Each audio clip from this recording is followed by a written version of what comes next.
country, authority, society.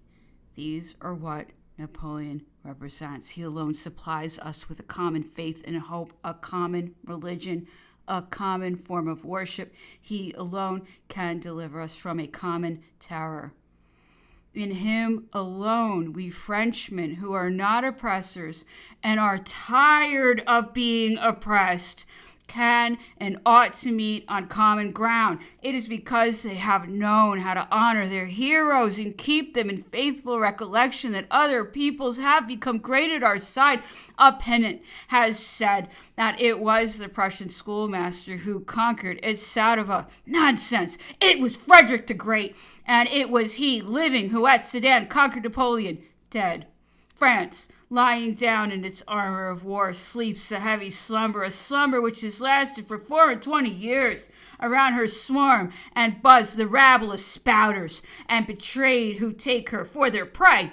They cry and dispute, they howl about figures, they feign indignation, they hiss, they laugh, they amuse themselves. She, while their noise does not succeed in disturbing her dream, sleeps on, dreaming of times past, and does not even perceive that they have stolen her mantle of purple and cut it into the shape of the tunics of kings.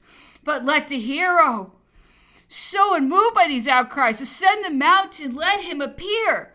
And with a gesture, he will disperse and overthrow this band of rulers. Let him lean over the pillow of the warrior maiden and kiss her forehead, and suddenly she will stand erect, more radiant and more noble, her lance in hand, her helmet on her brow, as she appeared in former times, when hovering in the blue heaven on rapid wings, she led the pioneers of glory to make their harvest on the plains of Jena. If he delay this hero, whom we have expected for so long a time, if death overtake us before his hour, at least out of veneration for this man, who to our fathers was a savior, let us bring up a generation which shall be faithful to his memory, which shall receive the teaching of his history, and shall grow up in devotion to him. Who knows? Perhaps some child will be discovered, born for glory, who will feel that he is worthy to follow in his footsteps, and who by a Montanante will show that he knows the roads which lead to Marengo. Frederic, Masson, March 1894. Napoleon at home. A new order of things has arisen. A new monarchy is established on the ruins. But can it be called a monarchy?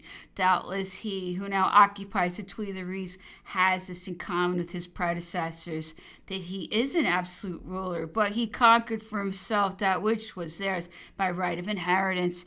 If in point of intellect, activity, and genius it is impossible to establish any comparison between him and them, for they only inherited what he grasped by his own power, what imperious authority must he not have possessed to equal that which formed, as it were, an integral part of the personality? The most Christian king presented himself to his people encircled with the radiant shades of the kings, his ancestors. These kings were so numerous and so remote that they reached back to the very sources of the nation. They were so closely bound up with it that their name was associated with each occasion of its aggrandizement, of its victories, and of its reverses, so that the history of the House of France was the history of France itself. Was it not these kings who, bit by bit, had built up the edifice, and by their laws and their institutions had so deeply fixed their imprint on each individual that it occurred to none as possible that he could be governed by other methods, so that for centuries to rebel meant an appeal from the king to the king himself, as all justice flowed from him. To bring a matter to his notice was to ensure the delivery of the perfect justice at his hands. Before the king, as a rampart, was that innumerable body of gentlemen attached to him, much more by tradition than by interest, compelled to serve in the armies by family duty and by the honor of caste, holding loyalty as so much a matter of custom and so invariable that they looked upon it as something to be taken for granted, about which it would have appeared beneath them to take an oath, for they were of the same race as Faber, and like him, for the sake of the king, they would have put their persons, their families, and all their possessions in the breach.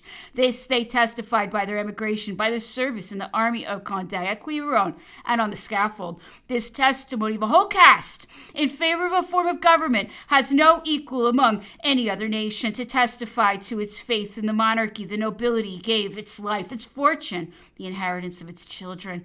It suffered cold, hunger, misfortunes of every sort, misfortunes which for it were much worse than death. This it did after centuries of power and of opulence, at a time when it seemed to be enervated by success, by an over-refined civilization, by alliances with those beneath it, which it had been compelled to make in order to keep its position, to cure itself of the vices to which it had fallen a victim, to call a duty clear, strong, and distinct, sufficed for the surface only was sullied. The heart beneath the robe of silk remained the same as beneath the arbor of steel, and honor did not call it in vain. Side by side with the nobility, the clergy imparted to the king, a bishop, beside the church, the immeasurable power of a religion voluntarily allied with the monarchy. Having espoused its claims and adopted its principles, the two became so intimately united that the subordination of the church to the temporal head of the nation became, in the eyes of its spiritual head, the safeguard of his liberties. There was no dispute among the priests on the origin of the civil power, no discussion as to the form in which it was exercised. God himself was proclaimed the founder of royalty, and the decrees of the sovereign dropping from the seat of truth were almost regarded as matters of faith. Then came the third estate, attached to the monarchy by thousands of offices of finance and judicature, by thousands of little honors to which it might hope to attain by purchase or gift, rising step by step, generation after generation. And these aspirations prompted to keep its place at the state or at court. A whole hierarchy separated it from the king, but the hierarchy had steps which might be mounted. There were cases of commoners who, in the time of kings, gave their orders to men of the sword and became the ancestors of dukes and peers. To what did not finance lead, if it could only marry off its daughters? What could not the parliament do for him who had obtained an office? The nobility held the sword, but the third estate possessed the money. It bought everything that was to be sold, and many things already were on sale. No doubt the third estate had its detractors, but they were so few in number that they scarcely counted. To make them numerous, it required the confusion caused in secondary education by the abolition of the Company of Jesus. So long as these results did not ensue, the ambitions of the third estate prompted it to line its pockets if among the farmers general, to push itself forward if engaged in the palace or the administration, and if unconcerned in such matters, to gain position in its native town, its guild, its corporation, or its profession. Its vanity waited only for letters patent to consider itself on a footing with the nobility. Envy alone made it a leveler, but the king was too exalted to be envied.